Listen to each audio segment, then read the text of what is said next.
Hey, everybody, Matt again from Notes and Knobs. In 1998, I was stationed as a young soldier at Fort Campbell, Kentucky, which is about an hour and a half outside Nashville, Tennessee. So a friend of mine, a fellow musician, decided we were going to go down to Nashville, to Broadway. Now, we didn't know exactly where to go and all this. We just knew places we'd heard of, Tootsie's Orchid Lounge and all this, and the Opry.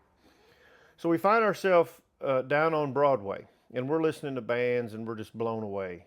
This was the late '90s, and a boom for players in Nashville. So we're listening to a band, and we thought they were great. We were at Tootsie's Orchid Lounge, and we didn't want to leave, but we decided we want to walk down and get something to eat. So we walk out of Tootsie's, we hang a left, and we're walking to try to find something to eat. And we hear all these bands coming out the window, and we're just blown away. And then all of a sudden, we see this boot above a door. It says Robert's Western World, and we just keep walking.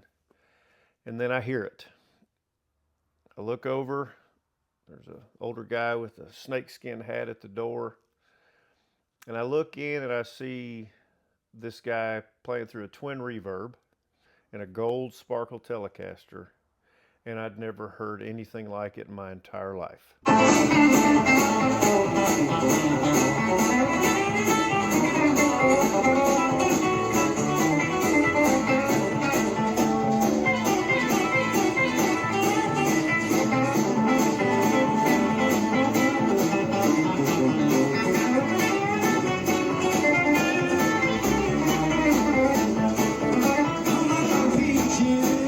And really haven't, all these years later, heard anything like it in my entire life. It sounded like a machine gun going off. It was the great Don Kelly Band. And if you don't know much about the Don Kelly Band, Broadway, we affectionately call the Don Kelly School of Music. All the greatest pickers played for Don. And my friend Zach Childs has a great piece on Don Kelly, an interview that you can go to his channel, Ask Zach, which is a great channel, and learn more about that. But at any rate, the guy I was hearing that day, who now has been a longtime friend of over 25 years, it's hard to believe, was the great hot picker from Maine, one of the greatest to ever do it, Mr. Johnny Hiland. So I was looking through some stuff and found some footage of an interview I did with my good friend Johnny a year or two back, and I wanted to share it with you again. So here is my interview with my good friend, the great Johnny Hiland. And as always, please make sure you comment, let me know what you think, like, subscribe, and know it's always a great day for great gear. So, here's Johnny. And without further ado, I'm so excited. I've got a great friend of mine and one of the absolute greatest guitar players that has ever walked planet Earth. My good friend, Johnny Hiland. Johnny, so good to have you, buddy. Well, good to be here, Matt. It's a pleasure, buddy. Yeah, buddy.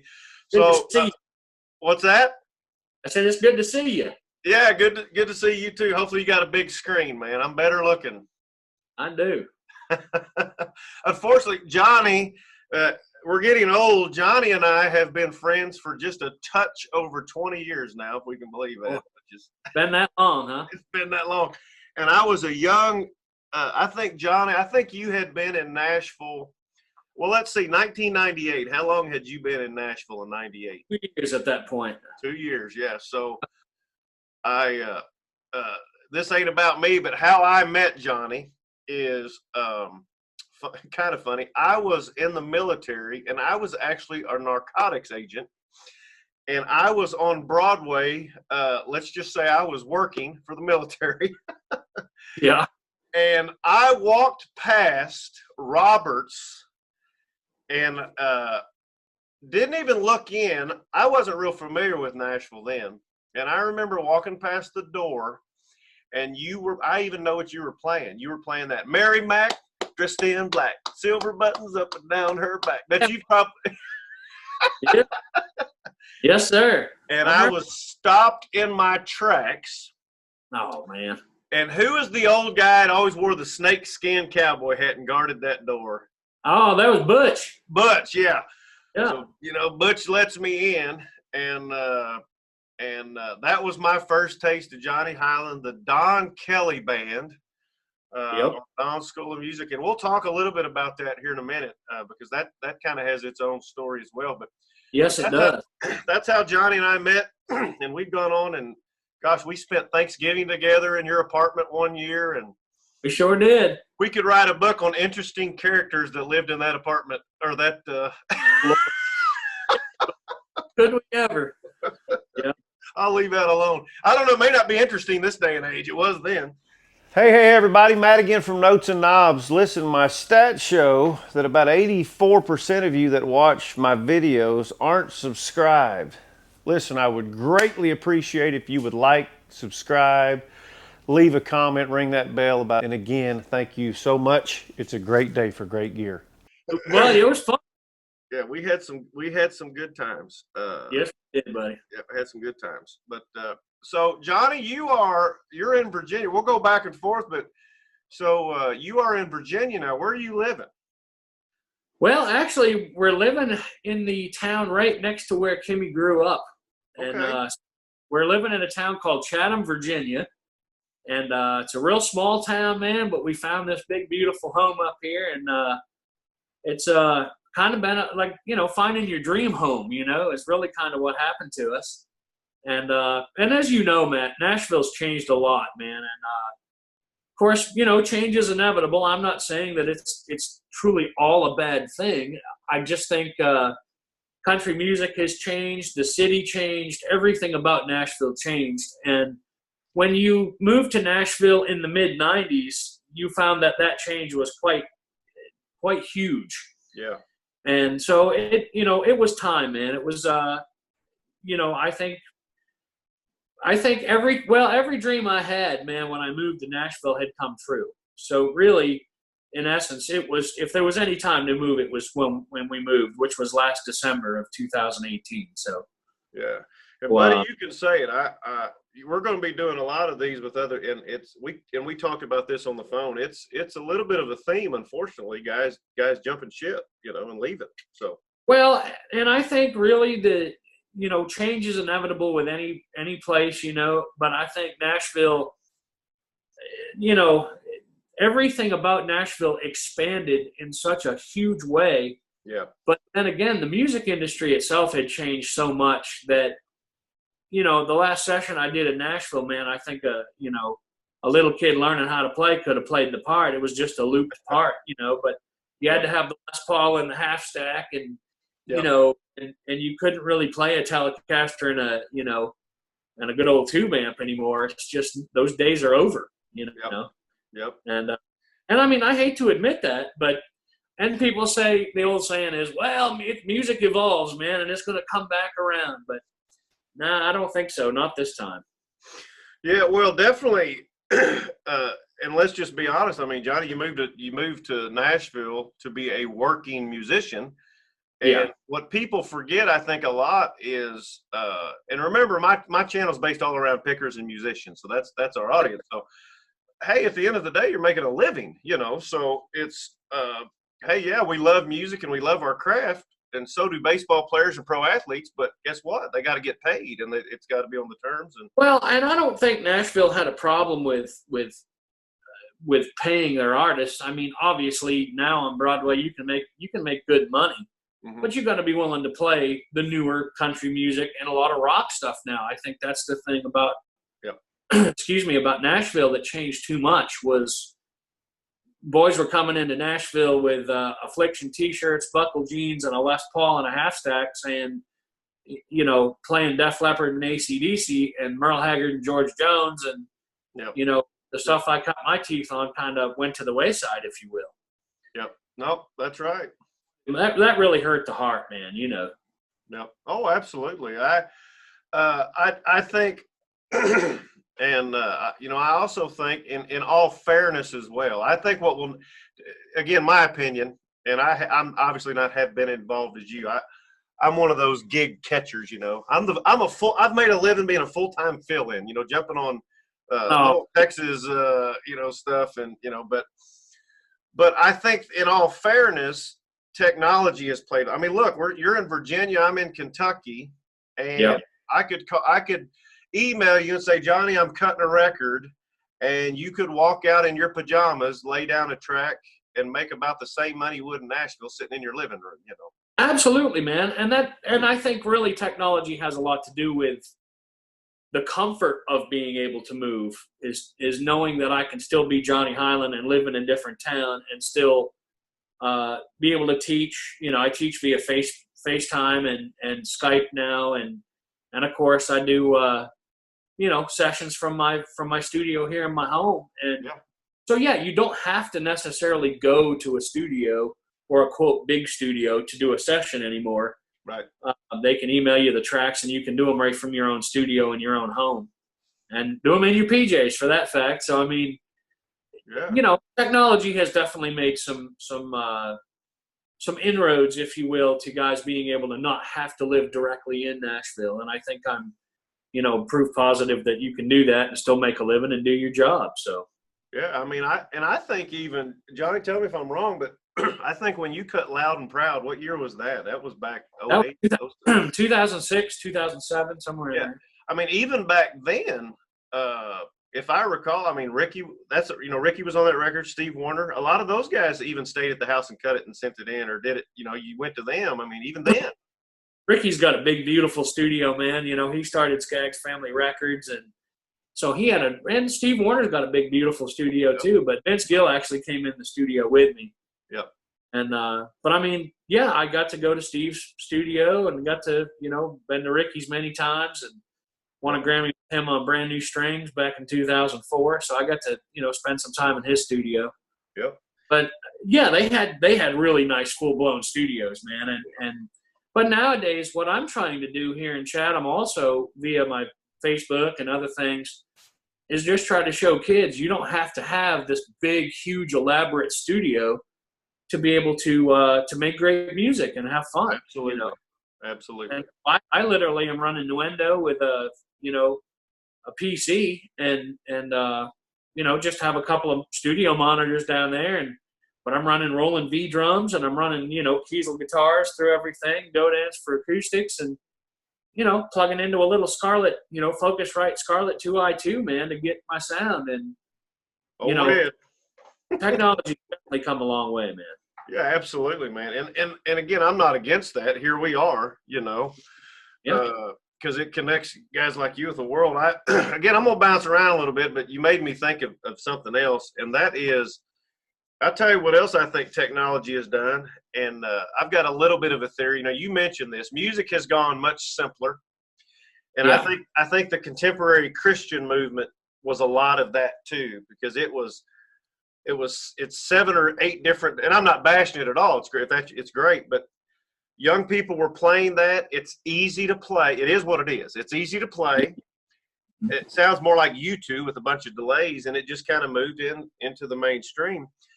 It did. But what I have noticed with technology and with cameras and all this, people don't play as clean as you. I mean, Well, I think there is something to be said, man, about, like even now I've had some of the Nashville boys that call me and check in with me and stuff. They've said to me, hey, man, now it's in-ears and Kempers downtown. And, dude, I'll be honest. I mean, when I played with Don Kelly at Robert's Western World, I remember I didn't even know what a compression pedal was, man. Yep. And, so playing with Don, I got my first compressor, and I put it on my board, and I squeezed.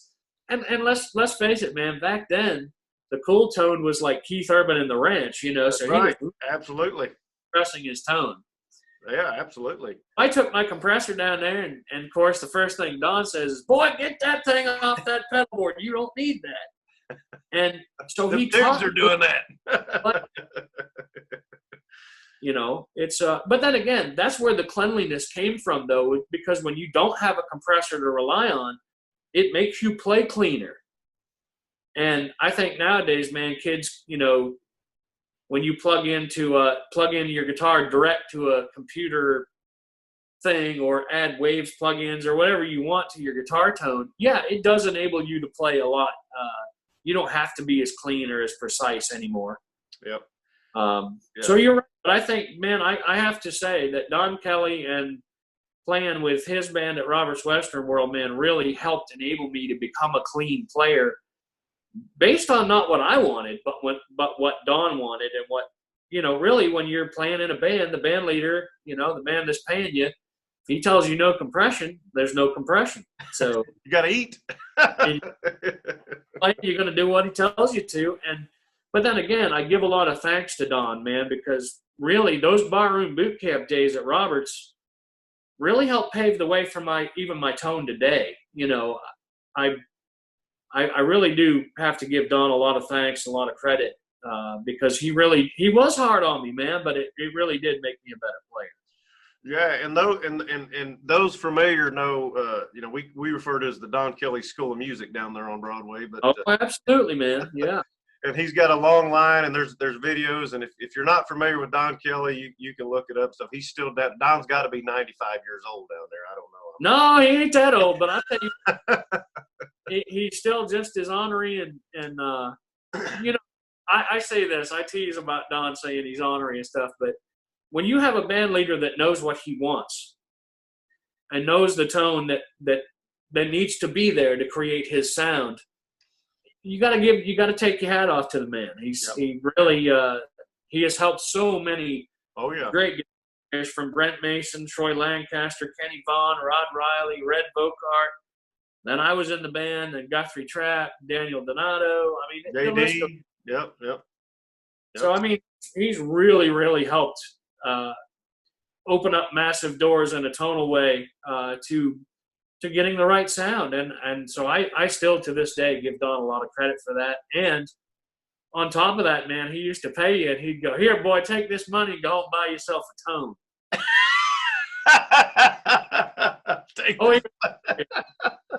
He was hard, but then, I can tell you this, man, it's been a good 20 years since I've been in that band. And gosh, that blows my mind. The same way I did when I was with Don, Man. So, I'm going to ask you some random questions here. Sure. Do you still own Gracie? No. Oh, what happened to her? Long story on that, but I actually, when I parted with it, it went to a very dear friend of mine who I can get it back from anytime. Okay. All right. Well, and for those y'all don't know, Gracie was a Telecaster that Johnny had for years, and I just remember her. I have a daughter named Gracie. I don't know if you know that or not, but I did not know that. There was a little inspiration there. So you don't know. Well, Dion Edge in Nashville built a kind of replica of that guitar, and he put it up on my Facebook page a few weeks ago, man, because Keeley just released a Johnny Hiland Sweet Spot Super Drive. And so he had that new pedal with that guitar, and he was playing his church gig with it, and I was really tickled by that. But wow. That was a good guitar, man. But Fender, my days with Fender didn't last but 4 or 5 years. And, well, I don't understand. Hey, you know what? Most people aspire to get to Fender, but it is what it is. I'm going to talk a little bit about that, kind of your evolution and stuff, and sure. Again, kind of segueing off something else you said. I try to think, and when I bring your name up, when I name drop you, Hiland, good gracious, I get a lot of questions, different questions, and I'm going to try to. So, guys watching this, I'm hoping I can answer some of those questions. We're not going to do any playing, but just questions like that. So. Because I remember the Visual Sound Route 66 days, Oh, yes. Of which I still have that compressor, by the way. Yes. I won't say you gave it to me because, you would never do that. But I got a compressor that used to belong to you. Let's just put it that way. There you go. So, but I remember those days and to where you are now. And let's just face it, Johnny, it's no secret. You're a gear junkie. Come on. You're a gear nut. You like it. Oh, I do, man. I do. But I think part of that, Matt, for me is also just helping kids, man. It's been one of my biggest dreams in my lifetime to be able to help kids and really, so when I worked with pedal companies and different things through the years, a lot of times, man, I would call the company up and say, well, man, I've got a different so-and-so pedal now. The one that you've given me really served the test of time for me, but I'd love to pass it on to a kid that's in need. And they would let me do that. And so I would build kids' pedal boards and stuff like that. And so it's So being a gear nut really isn't necessarily just so much from my own perspective. It's trying to help other folks too. Yeah, no, I get that. I also mean it more from a standpoint, but you cross a lot of genres. I mean, Yeah. we can look up Johnny Hiland playing on a Rebecca Lynn Howard record and a bluegrass record on stage with Ricky Skaggs, and then holding a telly playing with Sammy Hagar. You cross so many genres, and what's always been cool about you, and what I always thought just one of the coolest things is, even during the favored nations days and stuff, you always had that country twang in your playing, and you're still the only guy that was out there doing that, the only guy doing it. Man, I think it's inevitable now. We have to do all we can do to keep chicken picking alive, brother. Absolutely. That's just how it is, man. And That's how it is. It's kind of a dying art form, but then again, we're not going to let it die, man. We just got to keep doing it. That's right. But yeah, man, you're always so good at that. I mean, I just, even going back to the gear stuff, like, you've talked about, you're playing a telly, you move on to playing these tours with Satriani and Vi and all this. Now I need a whammy bar. Now I'm going to be doing more sweeps. Now I need this sound. I need yeah. Yeah, you just have to have different things. Now it's like, okay, I'm getting back to this place. And I think a lot of it too, Johnny, you tell me, there's a big difference in moving in from a 4 or 5 piece band doing sessions to going to, a lot of times, you traveling as a trio, and how much more ground you have to cover as a. Well, thank God, man, I was able to always kind of keep a 4-piece, going, and having, like Solon Smith played keyboards with me for quite a while, and he's a monster. Yeah. And, but the funny thing is, man, I always wanted to have that 4th piece just so that I could be a little more open with my playing and not have to cover all of that ground. And I grew up cutting my teeth in Maine playing in 3-piece bands, so I learned that stuff really young. Yeah. Then again, when I formed the Johnny Hiland band, I really wanted to have that 4th piece, whether it be a second guitar player or a keyboard player. So. Yeah, absolutely. Yeah. Well, I tell you what'll spoil you quick's playing with a steel guitar player. That's the truth. They feel so much, especially as a singer. It's like, oh God, where did it go? Well, Matt, one of the things too, brother, I want to really clear the air on, especially with a friend of mine all these years. It's been said all through the internet and different places that Johnny Hiland is a, quote, gear whore kind of guy. I want people to understand the realization of what happened in my career. And essentially, I moved to Nashville with $98 in my pocket. I was never made of money, and I'm still not made of money. I was the type of artist, man, growing up and coming through the ranks, if you will, in my early Nashville days, where I had to literally rely on my endorsers to help me just become the artist I wanted to be. Yeah. And then, of course, I moved from Fender to PRS. And, of course, in those days, I needed 24 frets on a trem to do the shows I was doing with George Clinton and P-Funk and Sammy Hagar and G3 and stuff like that. And then, of course, playing, a lot of different style sessions as well. I needed the 24 frets. And, at the time, you couldn't get a Fender Tele like that. Yeah. So, and then, of course, through life, stuff happens in the business world that makes you leave a company. Sure. So I left with PRS. I went on to Music Man, and virtually Music Man acted like I just didn't exist as an artist, or I wasn't big enough for them to make an artist model with. But now I'm with Kiesel Guitars, and I got to tell you, man, they're the best company I've ever been with. They're a family-owned corporation, guitar manufacturer. And to be honest with you, man, I finally found my guitar home after all of these years. Awesome. But people say, oh, man, Johnny's a jumper. He's a gear whore. He's this, he's that.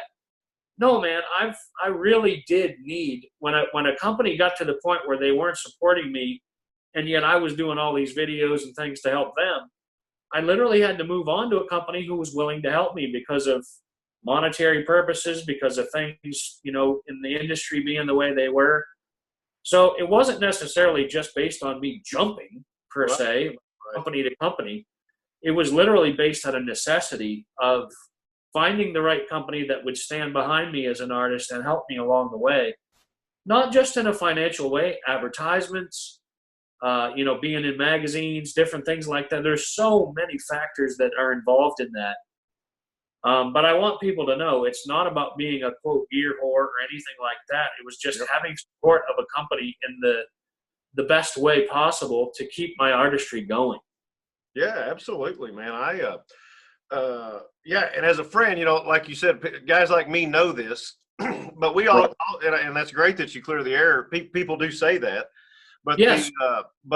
the guys that know you know there's a specific reason. I needed this. I needed the 24. I mean, Well, I can remember being at your house and opening up the garage and just seeing that had nothing to do with you. You weren't asking for this stuff. People after you, but what the one thing I can say, if you are a company out there watching this video and looking at Johnny, the one thing I know you do get is when you get Johnny behind your company, you get Johnny all in, man. You get Johnny 100%.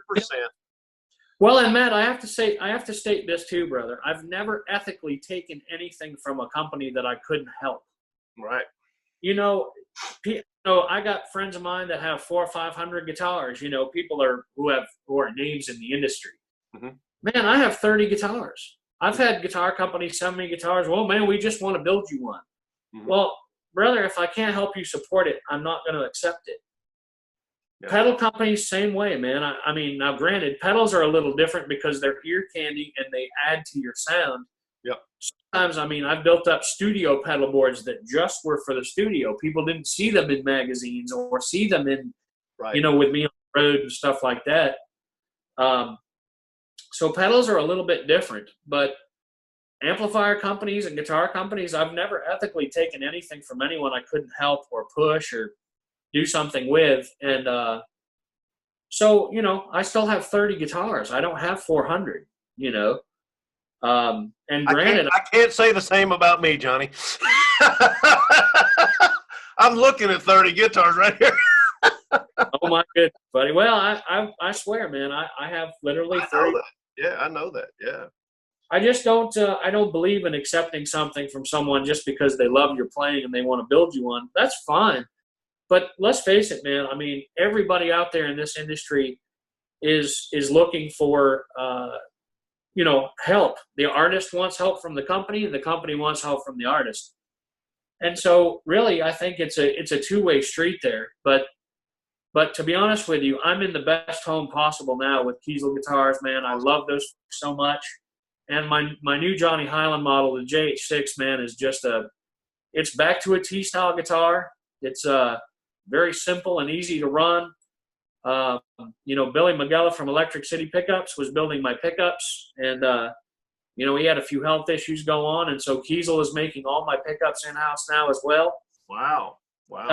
Honestly, brother, I couldn't be more happy today. I'm with Cliff Cultrarian, Destroy All Guitars, so I'm endorsing Reeves amplifiers and Fat Jimmy amps, and I think they're just two of the best amps in the world. Oh man, killer! And I've been Reeves Space Cowboys since 2012. Been a while. And I just picked up Fat Jimmy last year because I was looking for that American sounding amp as well, like a good old Fender, Yep. But now I've got the Kiesel guitar, and I've got, been working with Keeley Electronics a bunch, and so a lot of my board is Keeley Electronics now, and Go-Go Tuner. He's been known to make a pretty good pedal. He really does, man. But I guess what I'm saying is, for people who still believe I'm a gear whore out there, no, not. Like I said, I had to try to clear the air a little bit so people would understand. It's not necessarily just based on me wanting to jump. It was business-related things that caused me to go to another company. Yep. And, but today, man, I'm more happy than I've ever been. Yeah. And I'll be with Kiesel Guitars until Jeff Kiesel either shoots me in the head or I die on my own. I just really, really love their guitars, man. And, Fat Jimmy amps and Reeves amps, I love the tone I get with them. And, I've got 2 or 3 little pedal boards around here. I got a small little travel size one and a medium honky tonk board, and then a big board I take out. But really, man, my rig is pretty simple these days, and really just how I like it, Yep. And That's great, man, that you say that. And again, for people watching this, it's a lot of players and a lot of guys, just semi-pro or just, as a hobby, and they watch videos. The Yeah. other thing that goes into that, John, and you can attest is, and I'm the same way, different. You have to be looking for something because things evolve and things. Yep. You do a fly date, people just think your rig shows up. No, I mean, you have to rely on backline amps and backline this and back. People don't get that, and they just think, oh, he's a gear whore. No, it's because, man, I need to find something that does this, because when I use a backline amp, there's no boost, to get my sound. Because guess what? Whether I'm using a backline amp or I'm using this pedal board or this chord or whatever it is, people expect me to sound like Johnny Hiland when I play that show. And you have to find, how do I get that when those things aren't available? And that's a lot of. Well, I'll be honest, Matt, I was in a tone search for a long time, brother. I mean, once the Fender thing fell through, I had my PRS days and I was thankful for those. And then, of course, went on to Music Man, trying to be more kind of get away from the telly at that time and try to do something a little different, but still have my tone. Right. And let's face it, man, a lot of the amp companies I was with at that time, man, all kind of went out of business. Yep. So it seemed like I went from PV to Bolt amps to CEC amps, and then then I was playing Music Man amps. I had I got a few of the old ones, and but I was in the tone search too. I was trying to find the Johnny Hiland sound without using an old Fender Telly and a twin. And so it did take me quite a few years to find the tone where I was actually happy. And now, being with Kiesel guitars and Fat Jimmy amps and Reeves, I finally have what I consider my true own identity in tone that I had back in the Roberts days. Yeah. It took me a long time, man. I went through a lot of transitions in my playing and in my growth and in my artistry, making records and doing all kinds of stuff, man. My teaching and everything. It's evolved like anything else. Which is a good thing. Yeah, it was great. A lot of business reasons as to why I was moving in and out of companies. It wasn't that I wanted it to happen. It was just the nature of the beast. It was it was the beast itself that enabled all that to happen. So, hey, look, man, the fact is, people can say that, but look at the guitars you've had. Look at the people you've had. I couldn't have a Matt Larla model Esteban guitar, man. And oh, yes, dude. Well, but I will say, Matt, I've been so blessed, man, and I've had a lot of faith in the good Lord above, and you're always going to have people shooting negativity at you if you're just trying to be a good guy and do the right thing. I admit my life and career ain't been I've always tried to do people right. And, in this industry, that's very hard to do. Yep. And sometimes, man, when you're just trying to be a good guy, you're going to take flack from it in some way. Yep. So I guess the gear whore thing was something that people could find to pounce on me with. I don't know, but. Well, that's because we can't play like you, Johnny. That's just. Oh, good gracious, man. Here again, Matt, that's a gift from the good Lord too, brother. Yeah, that's true. Well, listen, man, let's shift gears a little bit and talk about picking. Let's talk about some picking. Want to do that? Yeah. You'll talk. So let's see them nails, Johnny. What do they look like nowadays? Well, they're long. Hold on up to your face there. Let's see how long they are. Let me see them. Well, long right now. I got to have them filled in, but. All right, there it is. There they are. So here's a question I get a lot. All right. Johnny Hiland has been a flat picker his whole life. He's holding, what is this man? Now, remember, I tried to get you using a thumb pick back in the day. I'm just throwing that out there. You did. Yes, you did. I mean, I've still got a Fred Kelly just sitting here, but Johnny, I know the reason, but tell people we're seeing you with a thumb pick now. Why is that? Man, midway through 2018, I started having I was doing a residency down at Acme Feed and Seed in Nashville, and I started experiencing some really bad right hand troubles where it was like it was impossible for me to hold a flat pick. And of course, most people know I had a V pick out. Then I truly love that flat pick, man. I just cannot hold it anymore. Yep. I had something happen with my index finger and my thumb, and Not good for a guitar player. What's that? Not good for a man making a living with a guitar. And I'll be honest, man. I literally, man, was just thinking, "Good Lord, my career's over. I'm done."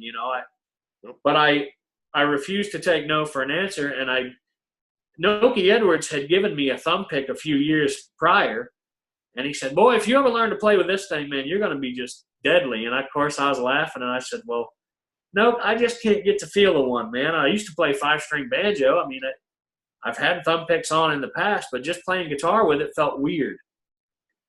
But that happened, man. I had no other choice but to put on a thumb pick, and I probably spent $400 or $500 just buying different thumb picks and trying to find the one that worked the best for me.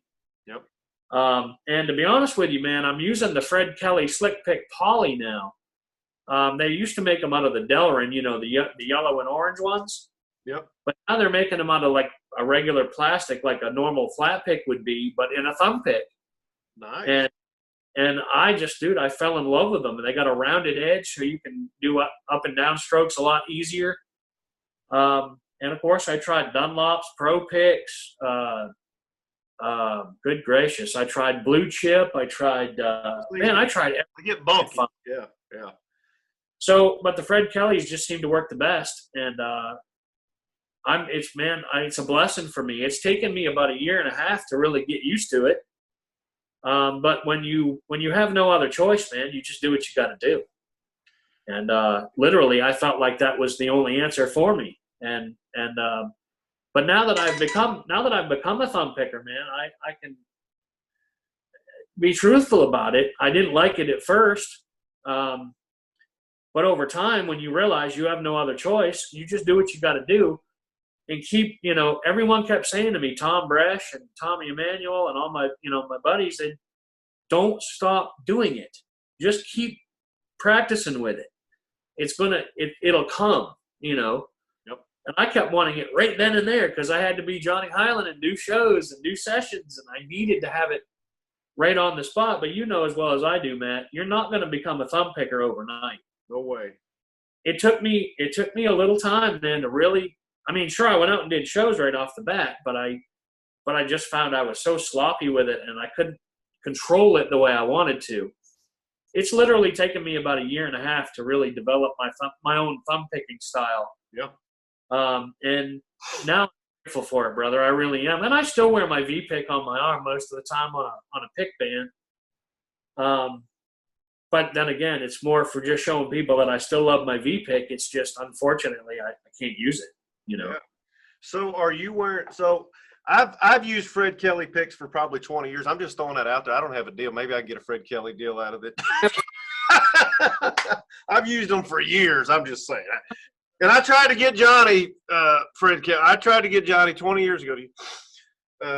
So interesting picker questions that only pickers care about. No, but you haven't gone to a nail on your pointer finger, though. That's the finger that's still really giving me some trouble. So I pretty much well, here's a funny story, Matt. You'll appreciate this, brother. So I started my thumb picking experience and found that my index finger was still really hurting and cramping and doing all kinds of weird stuff. And so I started using the thumb pick the way that I would do the flat pick. I just didn't use the index finger. And so we used to have a thing in Nashville called Gluttony, where me and Tom Bresh and a bunch of songwriting buddies and my manager at the time, we'd all get together and go eat. And so like the first Wednesday of every month, we'd get together and go eat somewhere. So I asked Tom Bresh, I said, Bresh, man, it just seems really weird that I can't use my index finger. And I said, man, I'm just using my middle and ring finger, acrylics, and then I'm just using my thumb pick. I said, is that okay? I said, or is it like so improper that, I'd get made fun of, or people would be like, you're not doing it right, or whatever. And Bresh kind of just wrapped his arm around me and he said, son, he said, if it worked for Jerry Reed, it ought to work for you. Yeah, that's who I think of. But then again, I didn't know the story, Matt. And he said, no, man. He said, how do you think Jerry Reed come up with the claw? He said, Chet told Jerry where he tucked his index finger in, it made his hand look like a claw. Wow. that whole thing came about Yeah. was Jerry didn't use his index finger either. Yeah. And I'll show people like and I've got a thumb pick on Jerry. For those of you who haven't ever watched, Jerry would literally he would tuck totally that point. That's what he's talking about when he would play. He tucked that index Never finger. used it. Never used it. Yep. Nope. And he did okay. He was all right. I'm kind of the same way, man. I can't use that index finger. So, but then again, what it really did for me though, Matt, in really capping this off, is I was able to keep my same style that I used with the flat pick, just transition over to the thumb pick. And what would happen is I would try to put my index finger on the bottom of the thumb pick to give me that flat pick feel, just starting out, And then over time, I was able to just let go of it completely and just play, use the thumb pick the way I needed to. Yeah. But then again, man, it's become, like I said, it's become a blessing and a new way for me to play. But I will say, you included, everyone that told me, man, you'll be a better, cleaner player if you use a thumb pick. And I kept going, it's absolutely the truth. It will clean you up. It will give you a new muting technique on the bridge. Exactly. Whole different way of laying your hand down and relying on your wrist and not your forearm. Yes. So there you have it, folks. Try a thumb pick. Get a Fred Kelly Poly Slick pick, and trust me, you'll be flying in no time. Well, mine, I've got the orange one here, but I use the yellow one too. And I kind of saw mine a little bit and used. So, because it's interesting, because see, I always played with a thumb pick, and I have no reason. I'm not a thumb picker, and I'm not a. If we were at the CAS meeting or something, I definitely couldn't call myself a thumb picker. But I use these fingers. This is my speed and my rolls. I rarely use my third finger there. Rarely, just grabbing chords and stuff.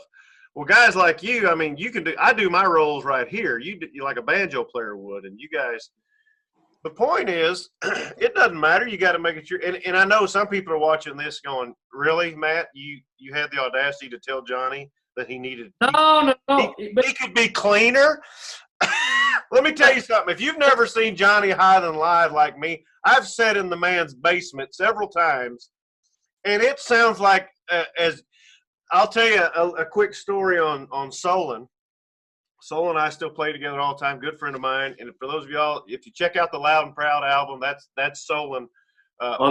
Great. And by the way, I brought him to town, dang it, Johnny, to be a guitar player. And by God, you take him to a music store and make him a piano. We hate playing the piano. Well, dude, I'm gonna tell you this. You think you're funny right now. Let me tell you the truth. Ended up getting a Roland Go piano for my studio. Okay. And boy, hear what a pig under a gate sounds like. You just listen. But I will admit, man, I did a session for a guy the other day, and I actually played some really good old Pig Robbins style rhythm stuff. Yeah, and man.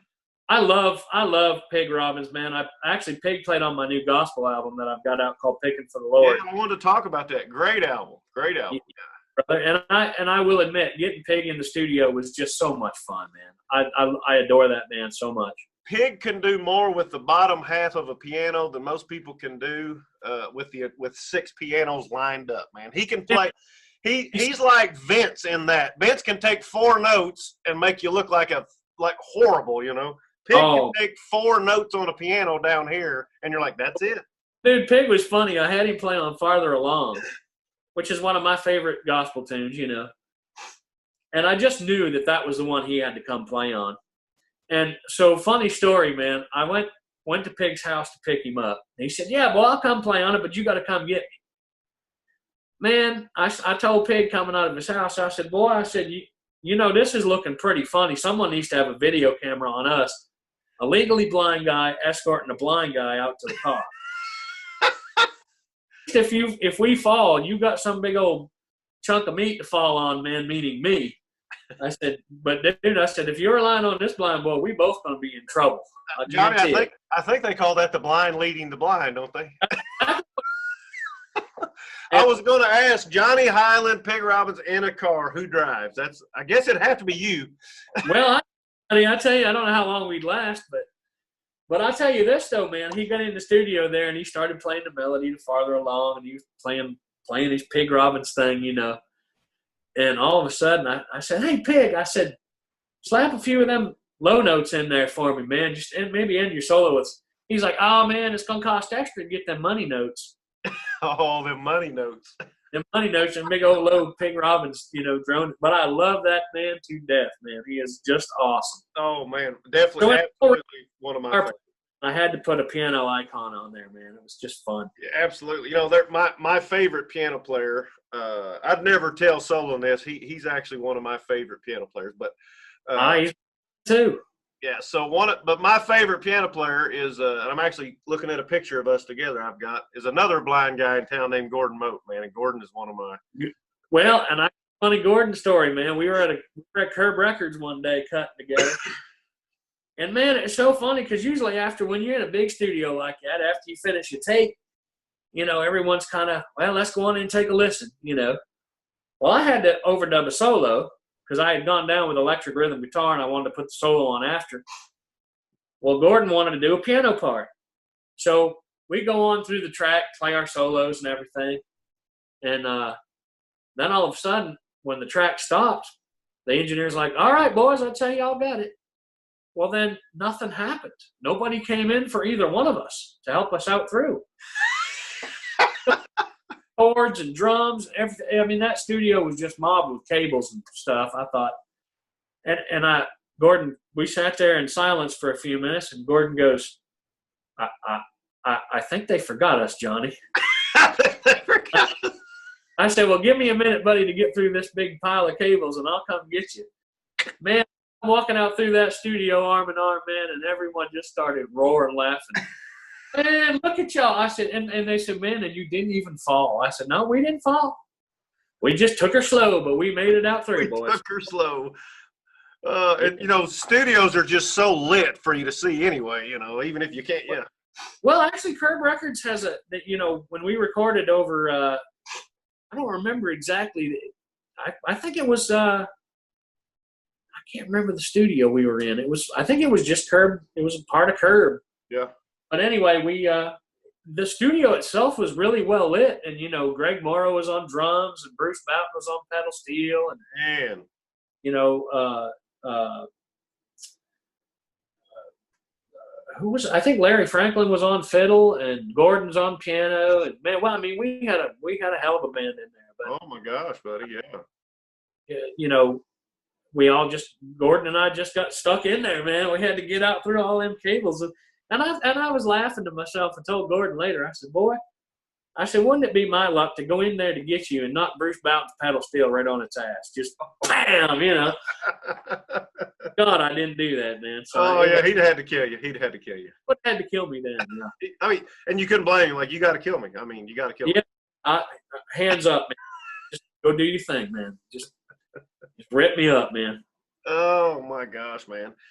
I want to play a little game with you here. All right. All right. I'm going to name an artist, not an artist, but I'm going to name a player, maybe an artist or a player. And I just kind of want you to tell me the first thing that comes to your mind. All right. All right. I'm just going to kind of run through a list of these. All right. All right. Let's start with one that I know you're going to enjoy. Danny Gatton. My idol. My absolute guitar hero, man. I mean, a man that showed no fear on the instrument and could virtually do anything on it. Any genre, any style, anywhere, anytime. And he'd tear your face off, man. Absolutely my guitar hero. All right. Now, I'm going to ask a follow-up question with that and I do not mean this in any disrespectful way to Danny Gatton because I'm with you. But I get asked this a lot. Johnny Hiland, Danny Gatton, but man, that tone that Danny had. Why do you think he was so tinny on his tone? Well, man, like any guitar player, brother, I think Danny played so many gigs all through his life. And over time, the high end of your hearing just starts going, man. So you crank it, you know? I kind of thought that's kind of what it was. I said, I don't think he hears it. I don't either, brother. And I will say, man, I mean, Danny, I mean, that's the word I heard. I don't really know per se, but I know that over time his tone did get a little more trebly. And let's face it, man, he was using Barden pickups, and those things, man, you gotta know how to dial them back. But if you want them to roar at you, they will roar. And Danny made them roar. But hey, look, if you can play like Danny Gatton, does it really freaking matter? Well, that's his tone can be anything he wants it to be. All right, let's move on. Red Volkart. Genius. All right. Absolute genius. He has been the man who has kept Jimmy Bryant alive in today's world. Genius on the guitar, man. He's and I just heard he recently moved to Galax, Virginia, about 100 miles from it. Yeah. Yes. He played his last show in Austin, I think, this past weekend. You know, I'll say this about Red too, man. It seemed like most people don't know this, but when I first moved to Nashville, I acquired the nickname Red Jr. And the funny thing is, I remember standing in the door of Roberts one day, and this guy walked in and he said, "Hey, son, how's your dad doing? Is he still out with Merle Haggard?" And he didn't know Red was standing right next to me. I turned around and I said, "Hey, Pops, you still out with Haggard?" He's still out with Haggard. Last time I checked. Oh, yeah. Last time. Love me some Red. I love some Red Volkart too, bud. All right, love some Red. All right, let's move on. This is fun. Scotty Anderson. Genius. He is the man that plays what I call impossible chicken picking. His triple stops, his technique are just flawless. And he is the man that makes you scared to death to try a thumb pick. Because if you're using Scotty Anderson as an example, you would throw the thumb pick in the trash and say, "I can't do it." Yeah, good luck with that. Now, Scotty's going to be on here. Scotty lives about 4 hours. He's in Cincinnati. I've communicated with Scotty several times, and he's another one. I played a gig with Tim McDonald up in Cincinnati, man, and he was playing a gig right down the street, and we were playing at the same dogged time, so I couldn't get down to see him. Oh. But absolutely one of my favorite guitar players in today's world, man, and Scotty is just he's a beast, man. He's absolutely. Yep, absolutely. All right, this is fun. I'm going to jump genres here. Joe right. Bonamassa. Blues icon, brother, and a smoking guitar player. He I think he has really helped change the face and the voice of blues, man. I think he's really, but yet carrying on tradition at the same time.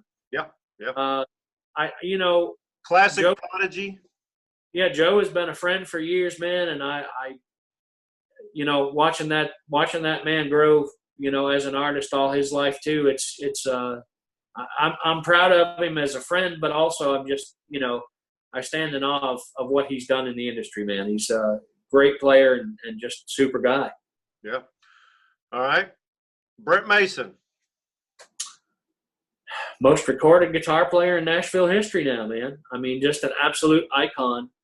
So proud to call Brent a friend, man. But when you think of how many sessions that man's done and how many records he made sound good, and of course the man who has really paved the way for all of us younger guitar players to try to emulate. I mean, he was when you heard any top 40 country song in the last 25 years, it was probably Brent on it. And so I can tell you this, Brent Mason was one of the guys I cut my teeth on, and I give my hats off to the man. I adore him as a friend, proud to know him and have him as a friend and a brother, but like I said, he's an icon, and you can't take that away from the man. Yeah. So I will name. I've got a son named Mason. See what I do there? See how I do this? Yeah.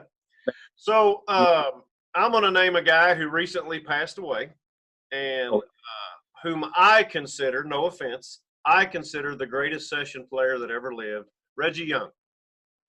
Man, completely different style than Brent, and I'm sure him and Brent were dear friends. Reggie used to come down and watch me at Roberts, man. That's how I got to know him.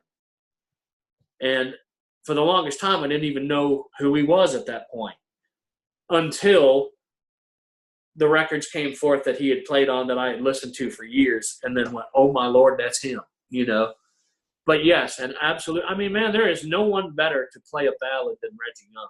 I mean, just He was the guy who is credited really with bringing the volume pedal to the guitar player as well, you know. Absolutely. And on top of that, man, I mean, I don't think anybody can play a more soulful ballad, you know, and add that real strat tone to country music the way Reggie did. I mean, running direct even. We're not talking Kemper direct and Helix direct. We're talking direct. No. Yeah, no, he well, another man that paved the way and certainly gave us guitar players all a huge lineage of massively great licks to learn and to try to grab onto what Reggie was feeling and the soul that he was putting into each solo was just mind blowing, man. You had to. It took me years and years to pick up some of Reggie's stuff, man, and yeah, just a true legend, man. Absolutely. Guthrie Govan. Beast.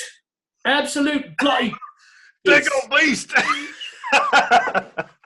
Actually, I met Guthrie over at the guitar show, man, and we played on stage together, and he's you know, a dear friend I don't get to see all that often, but I do love the man, and just virtuosic.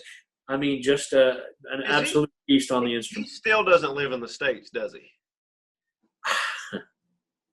I'll tell you, man, he's flawless. He's flawless. He makes it look so easy and effortless. But I mean, the man does. I hate him. I hate guys like that. Yeah, you can't even fathom. You know. I think we should kill those guys. Just, you know, the more we can get rid of, Johnny. But he's a beast, though, man. He really is. I'll have to put him in the bloody beast category. Yeah, the bloody beast category. Yeah. All right, let's go back chicken picking. A guy you can look up some YouTube videos that I know. Knowing you like I know you, you were probably shaking in your knees and beyond excited when I saw you and Mr. Albert Lee on stage together. Absolute one of the highlights of my life, man.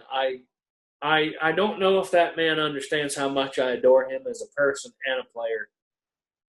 We've had numerous times to get to know one another as friends, and I just adore Albert Lee so much. But honestly, man, another icon in the regard that he left us such a path of amazing licks that were his own, that didn't sound like, I think the beautiful thing about chicken picking, when you look at it, Matt, Brent didn't sound like Albert. Albert didn't sound like Don Rich or James Burton. They all had their own identity. Yep. Reggie Young didn't sound like any of them. They all had their own. Danny Gatton had his own thing. I think that's what's been so uniquely cool about the art of chicken picking is every icon has left their own identity and own mark and lineage of great licks that we've learned through the years. And Albert is definitely on the top of my list for that, man. All the way back from Emmylou's Hot Band to, Luxury Liner to, Country Boy, he wrote that. I mean, I just give that man so much credit, man. He is he's a bloody beast too. He's a bloody beast too. And listen, I don't think he gets enough credit for bringing B-Bender where it was too. He did a lot of that. People always remember the Music Man, but he did a lot of B-Bender stuff with Telly. Well, brother, he's actually got a Music Man with a bender in it. Oh, well, of course he does. He's Albert Lee. I mean, That's right. Well, he bloody beast. I'll tell you this, man. He is what I love about Albert Lee is that he's not afraid to. He always plays to his best. To his best. He always, when you see the man on stage, he's virtuosic. Yep. But I love the fact that you can sometimes hear Albert get off his own path live. Yep. And try different things, and see him kind of stretch out a little bit. I've always loved that about him, and Danny was the same way. I mean, you would think they were both going to just train wreck, and they always pull out of it, and you go, oh, it's like you want to just grab your head and go, how did they pull out of that? I mean, it's those guys, man, that give you reasons to look up to them for their virtuosity and what they do. Absolutely. I'm gonna keep going with this, man. I'm telling you, I know guys that ask these kind of questions to me all the time. What does Johnny think of these players, man? And I got a lot of people haven't heard of these guys. I'm gonna name another guy who I consider a crazy good guitar player, not a traditional Nashville guy. Of course, he's a big producer there now. Dan Huff. dude. I'll just say this: he's a giant. That's all I have to say. He really a guy, man, that helped bring the West Coast sound to Nashville. Yep. In that he was such a virtuosic rock player. And then I'm not saying that Dan Huff was the main man who brought all the rock stuff to Nashville. Right. But he really he brought a new sound, a new way of I guess he was the guy. I look at it like this, Matt. He was the guy who really showed country guitar players that it was okay to stretch out a little bit and add a little bit of rock to your chicken picking, not in the fact that you had to finger tap like Eddie Van Halen or you had to do this, that, or the other, but you could stretch out and open open those limitations on what chicken. You can make your delay a little more. You can add some delay. You can add some. You can play a Strat on a country record. It's cool. Even though Reggie made it cool, you can play a Strat. Hey, and for those of you who don't know who Dan is, I mean, listen to some of those early Tracy Lawrence records. And, Keith Urban. Keith Urban, yeah. I mean, just good Lord. Yeah, man. I mean, just and what did I think he did? Clint Black Summer's Coming too, didn't he? I believe you are right. Yeah. Almost. He played the solo on that. Yeah, he did play the solo. I can't remember. Clint played some guitar. Clint's a good guitar player. People don't realize. Guitar player, man. We didn't name him, but wouldn't you love to turn on the radio and hear Clint Black? Wouldn't that be nice? I'll tell you what. Amen to that. All right, I'm going to jump on you here. Steve Lukather. Love that man to death. And gosh, man, here again, virtuoso in his own right. I mean, obviously not a chicken picker by no means, but yeah, I mean, I will say, man, I might be jumping forward here on you in this, but when you listen to Steve Vai, Joe Satriani, Steve Lukather, those were the three guys that I cut my teeth on in the rock world.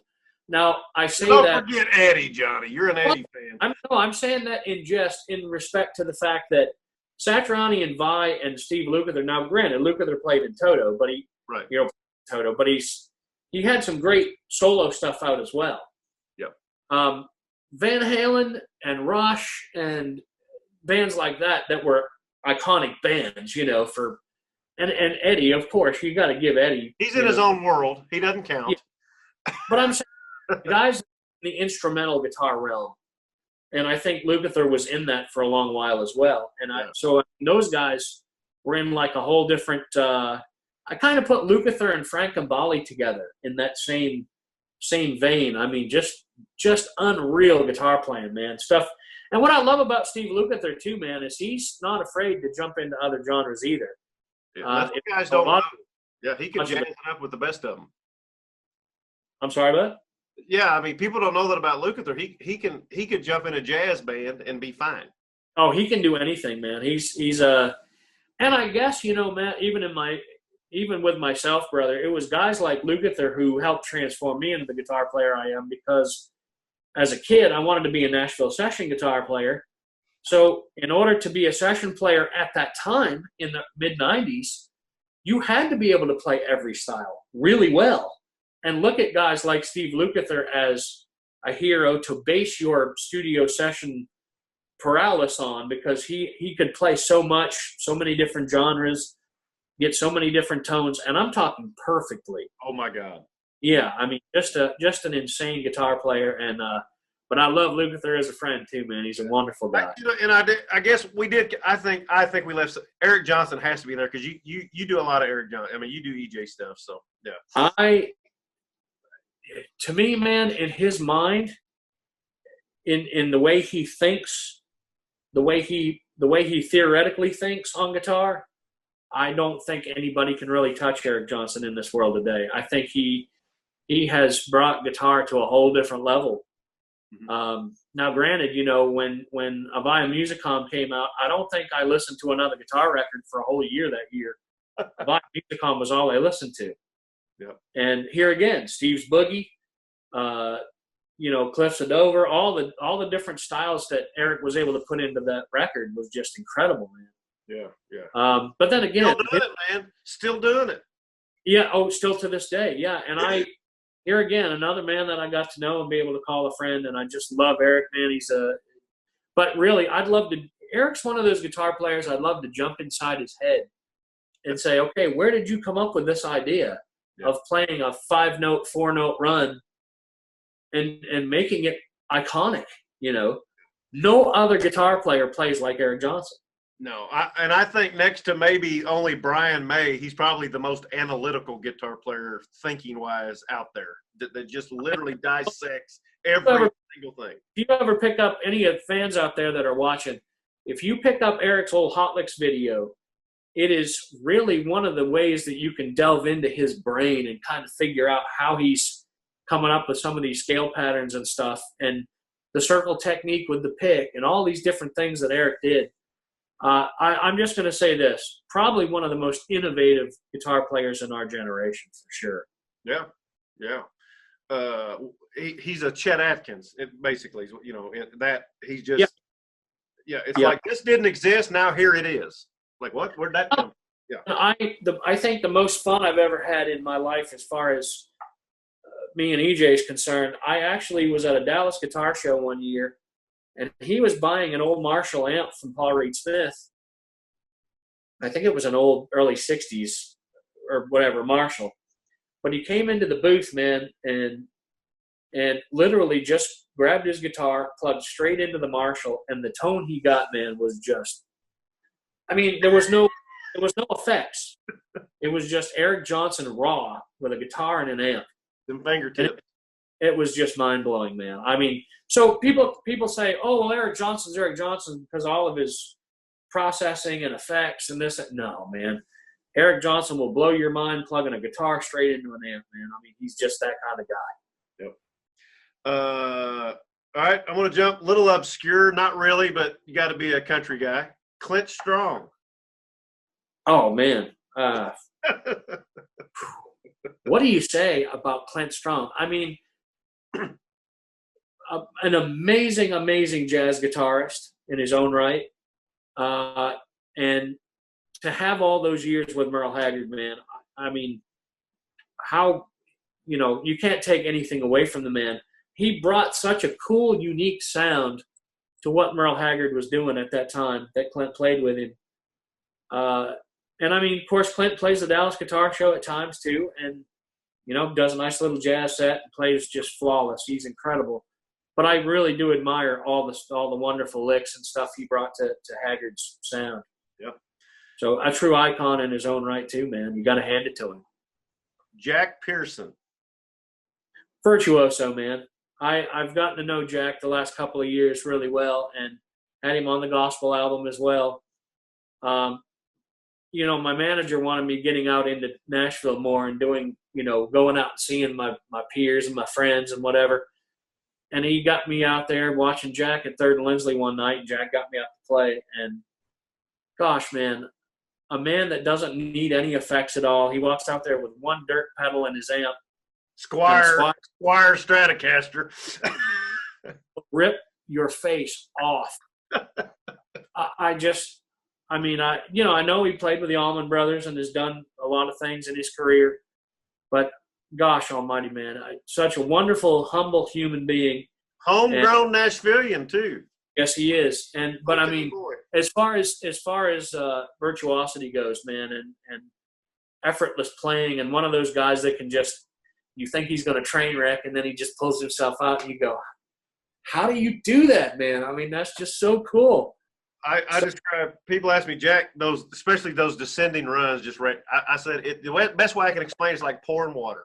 Yeah, I mean, in a way, he's kind of like Danny Gatton in that he can do these descending runs that you don't even think have any scalar value to them, but all of a sudden he turns it into that. Yeah. And you're like, I mean, dude, he's just one of those, watch him and just shake your head like, I don't know where that came from, but that was the coolest thing I've ever heard. I quit. I give. Yeah. But, you know, to be on stage with a man and play with him, man, he just is such a humble guy and such a virtuoso, man. And I've, like I said, I've gotten to know Jack, and I'll tell you what, he's one of the guys that I'd love to sit down and take lessons with today. Well, he gives them, man. He's a lessons guy, but you'd have to drive a long way now. Yeah, I'd have to be about a 9-hour ride for me one way. Yeah, Jack, great player. Yeah. Though with Jack, man, he's incredible. Let's switch instruments. All right. Lloyd Green. Oh, you know, buddy, you start getting into that world, man. Well, this is a 2-part video, so. Well, I'll say this, man. Country music wouldn't sound like country music without him. And it's like Roy Nichols, it's like Don Rich, it's like all the players that really helped create that sound that never really took the credit, never were really the big artists per se, but they helped really sculpt the tone and the beauty of what country music became. And so, I mean, absolute, musical icon, man. I mean, just flawless. Paul Franklin. Timeless beast, man. I mean, he is. I mean, I think Paul is the guy. He is the innovative guy on steel guitar. Yeah. When you think about it, man, you have your traditionalists, you know, like Lloyd, and you have your guys like Doug Jernigan, who are Western swingers, who are jazz players, who are country. You know, they can do all kinds of things on steel guitar, and I love Doug. I've played so many gigs with him. But yet, and John Huey, the balladeer, the man who could make a steel guitar cry like no other. But then Paul Franklin, man, was like the modern day innovator of steel guitar, and virtually can do anything on it. He was doing fusion solo records in the 70s, man. Yes. Lasers, or what was the name of that record? Lasers or something like that. Yeah. And then played with Don Kelly doing, you know, all the pre-Garth Don Kelly stuff, you know. Of course, we could just go on forever, you know. You go see the Time Jumpers, who are not the Time Jumpers. Well, he is with the Time Jumpers now, but who hasn't won a Grammy, you know, or who haven't they played with, you know? Oh, man. But, you know, here again, I mean, Paul, I think, really is like Brent in the iconic status of session musicians. Paul he's on the top of the charts, buddy. I mean, he's just but he's a flawless, amazing musician who doesn't allow any fear in his playing. He just lets it go, man. And you know, you're mind blown every time you hear the man play. And when you see Paul, live, he will be the first one there. He will set up his own gear, and he will be warming up an hour before his peers get there to play. Yeah. And you will go to see great players, and you will find yourself watching Paul Franklin do fills, just compliment somebody else doing a solo, because you're like, what in the crap is he over there doing? My God. You know, but I think as a chicken picker, though, Matt, and you'll have to agree with me, I think as a country guitar player and a chicken picker, I spent a lot of time in my life loving steel guitar to the point at which you know, like I became Johnny Hiland by doing B-bender licks without a B-bender. Right. But where did all those come from? Steel guitar players. Yep, absolutely. From loving the sound of a steel guitar. To me, it's what makes country music in a big way. Absolutely. And of course, it's sadly missed in a lot of today's music. Yep. But then again, I mean, it's my love for steel. I mean, I wished I had eyes good enough to play steel guitar really well. I mean, I can hack around on one pretty good, but the precision it takes to execute anything on that instrument in a flawless way, my hat's off to anybody. I mean, Doug Jernigan, John Huey, Lloyd, you know, Paul Franklin. I mean, the list goes on of amazing, amazing steel players. But it's one of my favorite instruments of all time. Oh, yeah.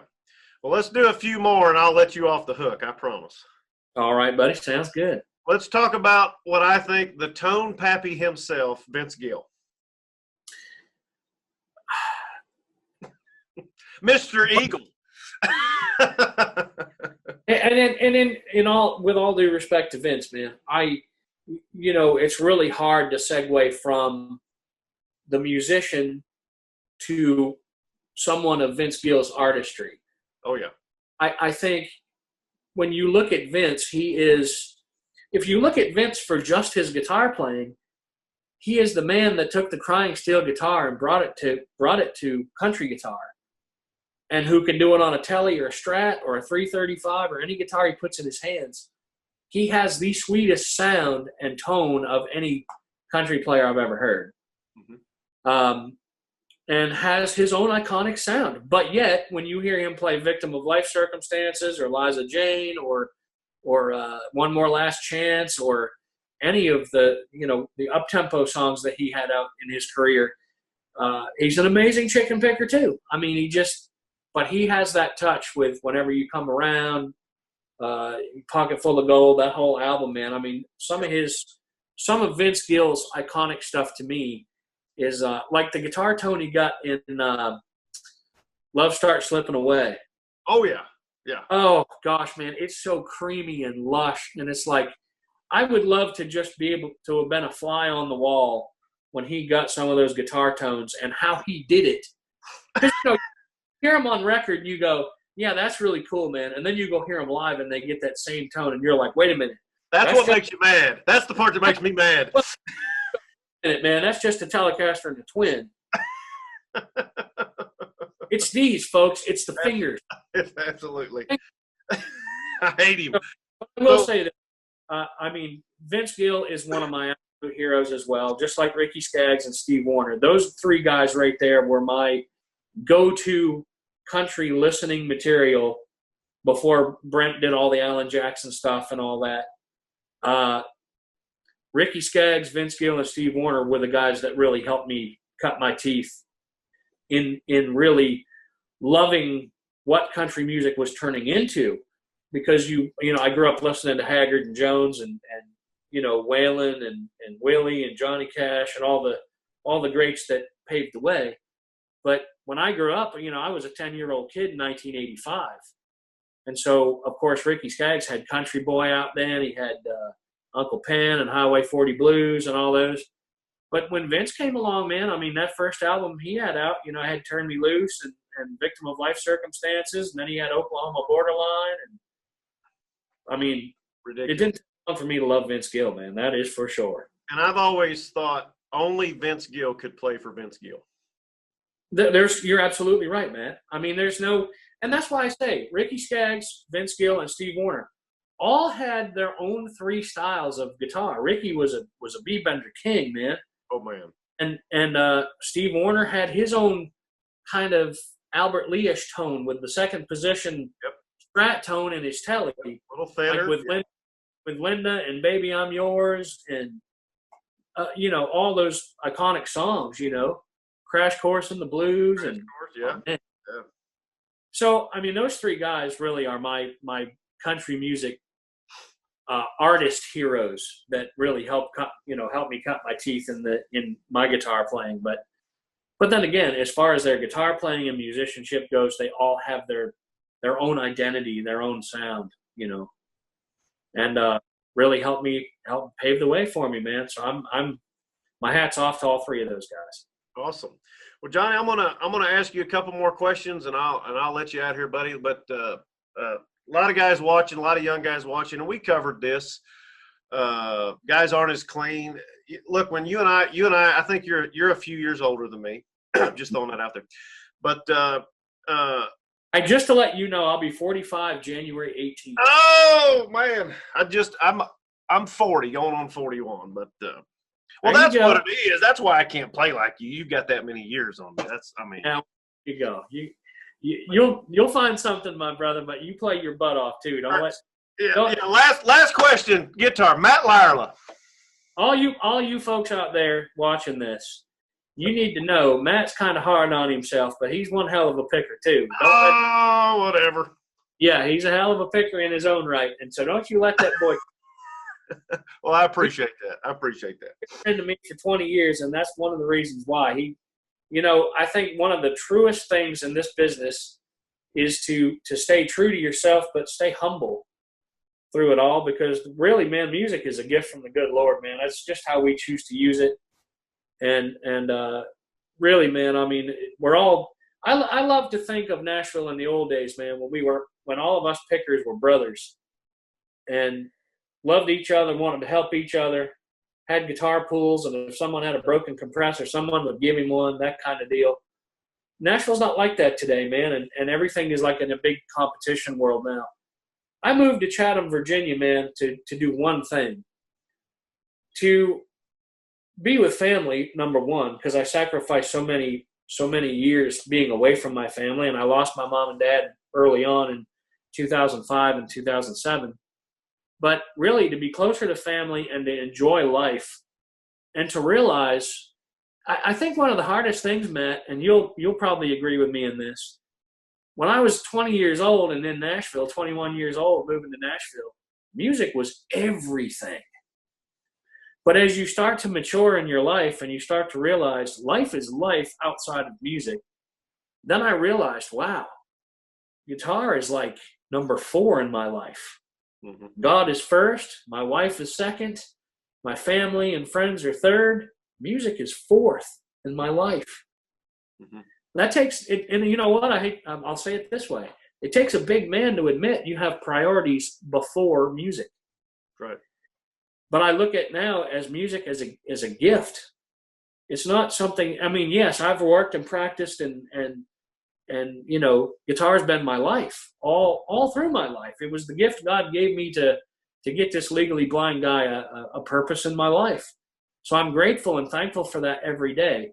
But I've learned how to set priorities and realize how to fulfill and follow through on those priorities. And that's hard to do when you've been a, you know, go-to chicken picker all your life, and that's what people know you as. It's really hard in a way for me to sit here and tell you that guitar is 4th in my life now. But then again, I think that just comes with age and maturity, and you realize that you do have things in your life that are more important. So, but then again, I will say this: if you don't learn anything else from me, and you don't come on Johnny Hiland Official and watch me on Facebook, and soon to be watching me on YouTube, and you don't call me up or write me via highland007@comcast.net and take a lesson with me, then the one thing I want every picker out there to know is it's so important to play clean. Do not waste a note. Notes are too valuable. So play everything clean, and always never stop practicing, never give up on your goal of being the best you can be. You know, even if you're like me and you have other priorities that are setting precedence in your life, doesn't mean you can slack off on guitar. You still have to keep up with it and practice every single day. And you need to buy a Johnny Hiland JH6 from KieselGuitars.com. There. But I mean, what else do we need to say? We're done. I mean, you know, yeah, you kind of answered my question. I was going to tell you, what advice would you have for players? Play clean. So you mentioned that. That's great. That's awesome. Well, here's the other thing, buddy. I've seen a lot of guitar players, even since I moved to Virginia. I've had some guitar players come up to me and get a lesson here at the house, which people are welcome to do too if they come through Chatham, Virginia. But the fact is, I found a lot of pickers that get frustrated and they get in a rut with their own playing. And I have found that through my teaching, I've become more of a guitar psychologist as much as I have helping people find new scales and new licks and new ways of doing things. Yeah. And I think the biggest thing people have to remember when playing any instrument, if it was easy to do, everybody would do it. Everybody would do it. But it is worth having. It is worth doing. So don't get frustrated enough to where you throw it in the corner and forget about it. Pick that thing up, blow the dust off it, and realize that it's only going to say what you make it say. That's right. So if you get frustrated, don't get frustrated with it. Get frustrated with the fact that you haven't practiced enough, or you're not willing to put in enough time on the instrument to get yourself good.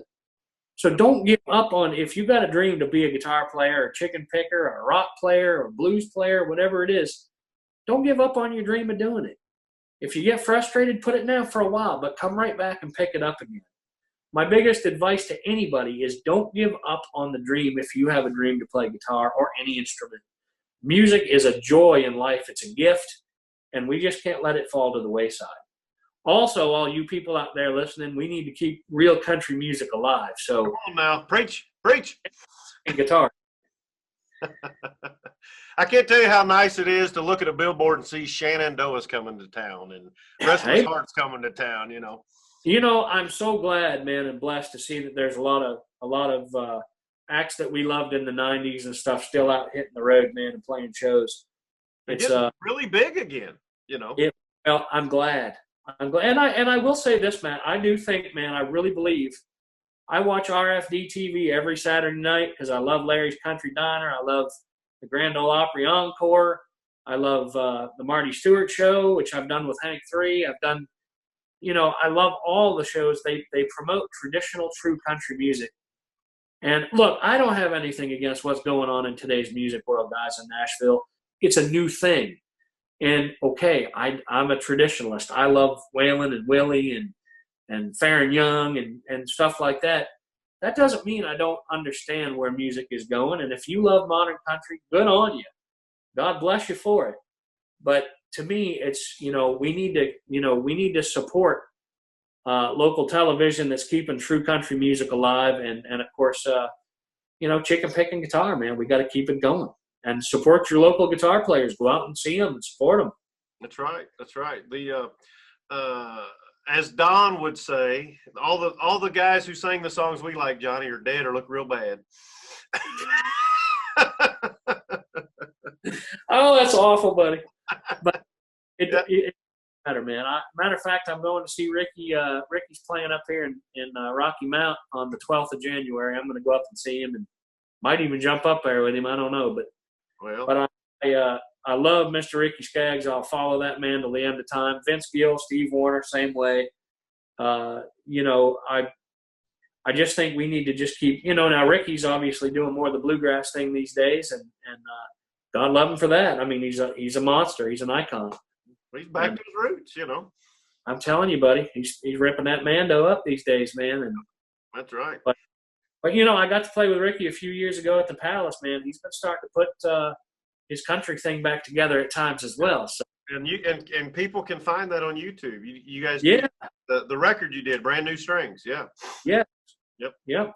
Brand New Strings with Ricky, and of course we did that live that night. But yep. I will say this, man, I do want to take this opportunity too, Matt, and thank all of my fans out there through all these years, man. Even in the low periods of my life, they've stuck with me, through thick and thin, and I just this last year I put out my gospel album called Picking for the Lord, and then just this past Christmas, 2 days before Christmas, we released my Christmas album I did with Brother Blake Padilla from the Fresh Factory, where I did the gospel album. But that album's called Jammin' on Christmas, and we did it like the Joey DeFrancesco, Danny Gatton album, Relentless. We did it kind of like that, but we did Christmas tunes. And so it's B3 and guitar, and man, we had a fun time. And that record is now available at cdbaby.com. Just look up, and then you'll see it in the list of albums up there. I'll put it in the links under the video for everybody. Thank you, brother. I appreciate that. So on the Chatham sessions, I'm doing kind of working on new material up here, and actually planning on doing a new True Fire video or course this year. Got a lot of great things in the works, but I'll tell you, Matt, it's literally my fans out there, man, who keep me, and friends like you who keep me doing this. It takes a lot of support, man, to help keep an artist going these days. And so I'm grateful to each and every one of you, and I love you, and God bless you for what you do. Yeah, buddy. So, Johnny, we can find you on johnnyhiland.net. Is that still your official site? Yeah, johnnyhiland.net, and the site has not been updated in a while, and I apologize for that. My web designer works for the government. He's a busy man. That's all right. I'll put links to this, and I'll put links to the other stuff. Johnny, I want to remind people they need to check you out on Facebook. You're doing your Sunday Q&As. They need to go to your YouTube channel and subscribe on YouTube to Johnny Hiland's channel. Yeah, please. Coming on that, I hear. Yeah, I'm just now building my YouTube channel, man, and I really want to get that up and going and start doing lives on YouTube. I'd love that. And but the fact is, folks, I bring these weekly things to you guys because I love y'all and I want you to, get a chance to know me for the person I am, not just coming to a show and seeing me play live. It's, the fact is, I'm a real guy like anybody else. I love picking. I love talking gear and showing off stuff and having fun. And we do giveaways. We do all kinds of fun stuff. So, yeah, go to Johnny Hiland Official on Facebook. Please like and follow me there. And, of course, make sure you subscribe to my YouTube channel. We are going to get that thing happening this year, even more so. And but anything we can do to show you fans a good time and have fun, bring you into our home here on the weekends and have fun with you, that's what we want to do. It's all because we love you and we appreciate the support. Well, great. Well, Johnny, man, you look great. And Thanks. Kimmy looks great. Happy New Year to you.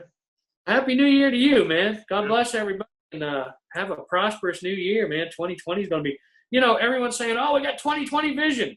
Well, that didn't really work for me. But hey, 20's here, and it's going to be an amazing year. I'm so excited, man. And I'm going to send you a Big Blue Nation UK hat, buddy. We got to fix that hat situation. Oh, well, hey, I love VT, man. I love Virginia Tech. But I will say this, man.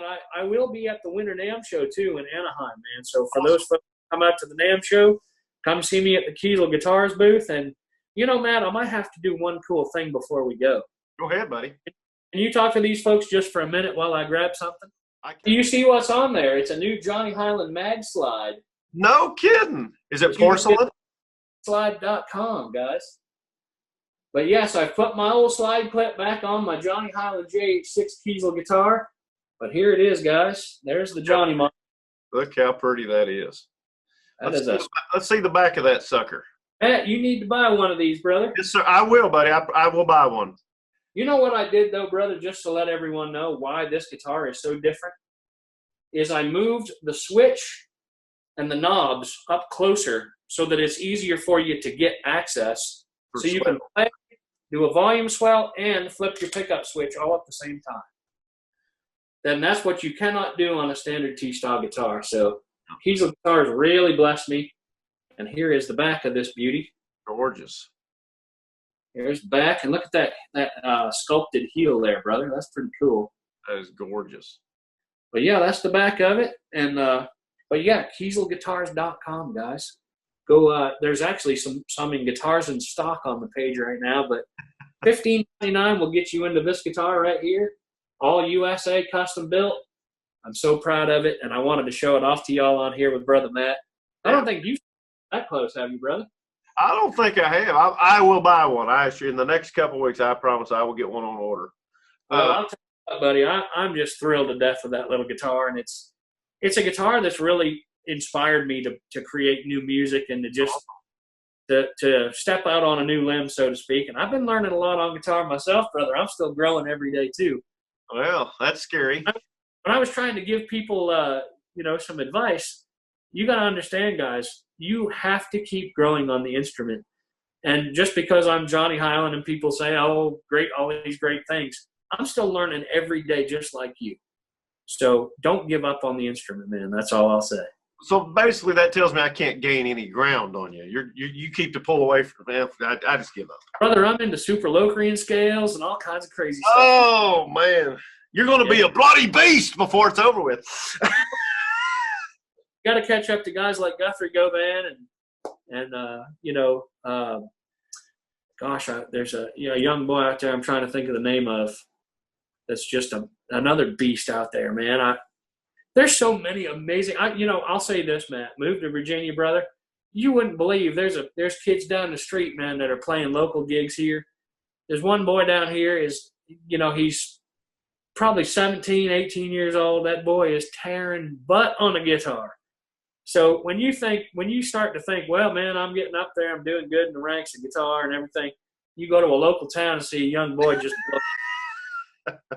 That's what makes this world amazing, man. When you can see people in a small town that play music locally, and that's why I'm saying we got to support local bands, local guitar players, and just help keep good old country music alive and chicken picking the same way. Yeah, well, buddy, there's one thing you get to do that I don't, is you get to wake up every day, look in the mirror, and know that you are the greatest chicken picker that has ever walked planet Earth, buddy. No, brother. I appreciate you being so kind. You are, buddy. You are. They're great guitar players, and when I say that, I am not limiting you as being that's all you can do by any means. I know better, and everyone else does too. But if I had to narrow you down, you are the greatest chicken picker that has ever walked this planet, buddy. Oh man, well I thank you for that, brother, and I'll pay you later. But I give all the credit to the good Lord for that, brother. It was a gift to me early on in my life, and now I'm actually in Chatham playing full band tracks for people. So I'm playing drums and bass and keyboards and guitar and mandolin and fiddle and all kinds of stuff on records now. So pulling out all my other musical talents too and trying to blow the cobwebs off some of these things. And so life is days, man. No complaints on this end. I'm just, like I said, I'm blessed to have all the fans I do and all the folks watching. If you aren't a fan of mine, I hope you become one, man. But I thank you for all the support. And Matt, appreciate your friendship all these years, bro. Yeah, same here, buddy. Well, listen, we're going to get off of here. I thank Johnny so much for joining us. Again, don't forget to check the links out below where you can find out how to get Johnny's music, where he's going to be, his website, his Facebook page. Don't forget to like and subscribe my page. Click the bell. Also, make sure you do the same for Mr. Johnny. Go to his YouTube page, which I'll put a link for you in the video. Make sure you like and subscribe to his page. Find out, get videos immediately when he puts them out so you can stay in touch. Johnny, Happy New Year. Say hi to Kimmy, and I wish you the best, buddy. Hey, man, I thank you so much, man. God bless everybody out there, and Happy New Year to you.